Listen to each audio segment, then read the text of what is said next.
What's up everybody, welcome back to 2nd Street. Today I'm going to talk about Spider-Man Into the Spiderverse and give you my spoiler-free review. Now, spoiler-free, you may ask why? Well, because people like my wife don't like having movies spoiled for them when they go in to see the movie.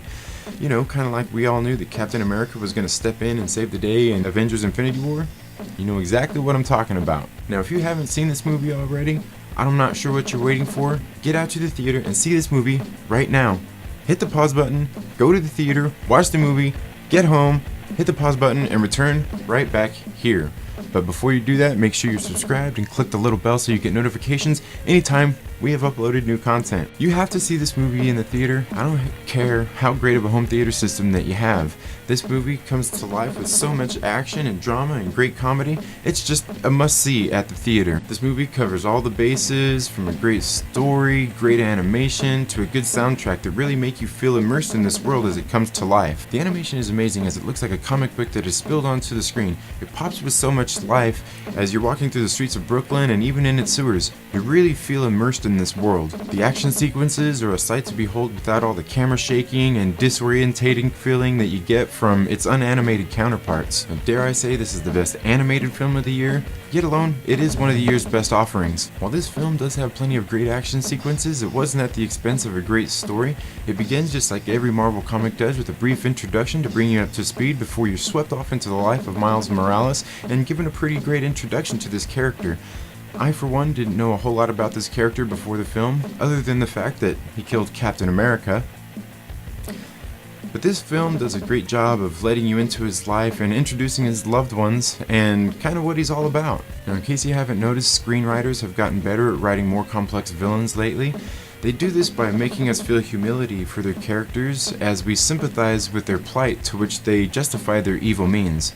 But, as my mother always said when I was growing up, with great power comes... no. The path to hell is paved with good intentions. Overall, this film is a great origin story for this character and a good introduction to all the other Spider cast. This film has a great musical score and sound effects, and even the soundtrack was really good as well. And while some people may not like all the music that's in it, I think it really helps define who this character is. And it really adds to the movie. As always, there is a cameo by Stan Lee, and I don't believe they've changed this one from what it was originally, given his recent demise, as it was a pretty fitting goodbye to Stan Lee.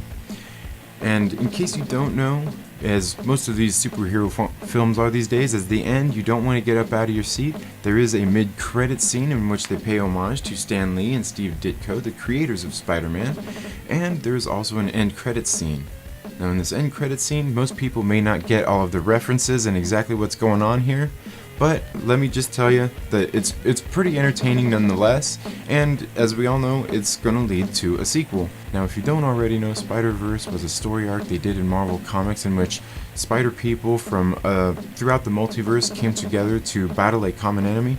I'm not really going to go into that, just in case you want to read the comic itself, or in case the next movie goes more into this. Currently in Marvel Comics, they are doing a Spider-Geddon series, which is pretty much like a part 2 of the Spider-Verse. And it's been pretty good so far. I've got to get to the last issue, which I just picked up yesterday. As I said, it's already been rumored that there will be sequels and spin-offs to this. One of them is rumored to be an all-female Spider cast, and that's just fine with me. Recently in Marvel Comics, they, as I mentioned, the Spider-Geddon, they did a run of Spider-Girls, and let me tell you, it was really good. They also have Spider-Gwen, who hopefully she gets her own movie as well, because this character is really awesome. And in case you haven't read her, you should, maybe get out there and read some of her comics as well. Get to your local comic shop, pick them up. There's some pretty great issues. But as I said, this movie and the title itself kind of teased that there would be sequels. You may not know the works of Phil Lord and Chris Miller. These two have kind of built a career together, working on things like Cloudy with a Chance of Meatballs, 21 Jump Street, and even the Lego Movie. They've also worked side by side with Rodney Rathman a couple of times, who they also work with in this film, and you'll see that these guys all they work really well together, and you'll see that in this film. As a side note, Phil Lord and Chris Miller, who were fired as the directors of the Solo film, after enjoying that movie as way more than I thought I would, it kind of made me want to see their version of what that film was. although the world will never know. Now, there was also rumors that Tobey Maguire and Andrew Garfield were going to be in this movie to voice other characters. But I guess it was said by the producers, the executive producers, said to hold off, maybe for future movies, who knows. But I, for one, think this is a great idea. I would actually like to see them come in and voice their version of Spider-Man in this world, as that's kind of what the Spider-Verse entails. Now, as far as my fandom, I've been a Spider-Man fan ever since I was a little kid. I remember being traumatized when my Spider-Man action figure went skydiving to never be seen again.